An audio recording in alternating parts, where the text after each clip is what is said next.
The high-level Prosperity Party delegations, led by the Vice President of the party, Adam Farah, participated in African Political Party Summit held in Ghana, Accra, from August 12 to 14, 2025.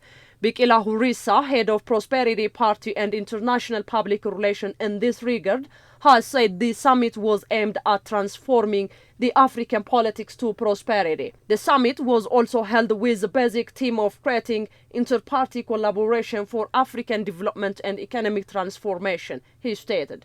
Bikila, with the same fashion, reiterated that African political parties should transform from the narrow interest attention to the holistic prosperity of their citizens in an interview with the Ethiopian news agency. The theme was from politics to prosperity, inter-party collaboration for African development and economic transformation. This is a very high level and a very strategic theme.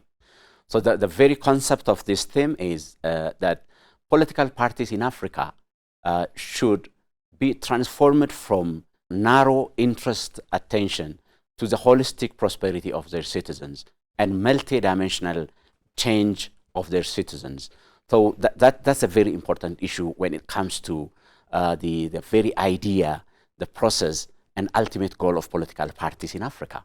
So the concept is the political parties in Africa should not be, tied up into the narrow interests of certain groups or certain political elites. So they have to strategically focus on the strategic transformation of their citizens in the areas of politics, economy, and social transformation. In the word of the head, thematic areas that could highly help to break the trap of political parties tied up into narrow interest groups were assessed during the summit held in Ghana, Accra. As to him, responsibility of African political parties in terms of prioritizing their nation's holistic change, experience of prosperity parties' political narration under its notion of Meddemer was also shared during the summit. Ethiopia's experience, prosperity parties' experience, was taken as a best experience, best practice that other African political parties should take into account when they develop their political strategies and political structures. Vice President of Prosperity Party, His Excellency Adam Farah, shared his Prosperity Party's experience on that summit, and there were very important points he raised. One is that at the beginning of the Prosperity Party's establishment and the national reform that we had over the last 6-7 years, the first very important measure that Prosperity Party has taken as a measure is opening up the political space for all political actors and political parties that are established in Ethiopia. That has expanded the political span, and also the political space is now conducive and appropriate for political actors.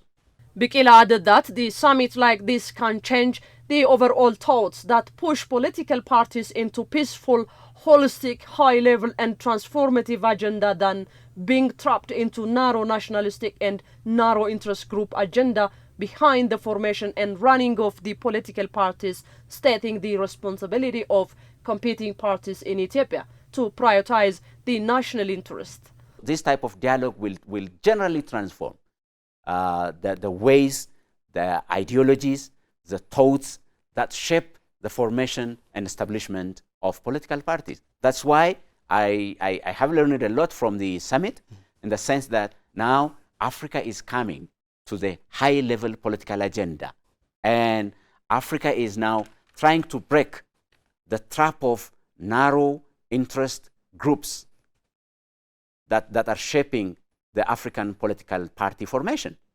So when it comes to our country as well, political parties that are in operation now should think again and again, so that they can make intra-party reform and shape their thoughts, their ideologies, their structures, their procedures in such a way that they can think of Ethiopia as a state and Ethiopians as brothers and sisters, in such a way that whatever they do can add value to Ethiopians and the state building process, and not in terms of gaining power or achieving the narrow interests of certain political elites. The summit had participants from Caribbean countries, political leaders, professionals, political researchers, youth and women groups with the aim of adding value to political agenda and political transformation of their home countries.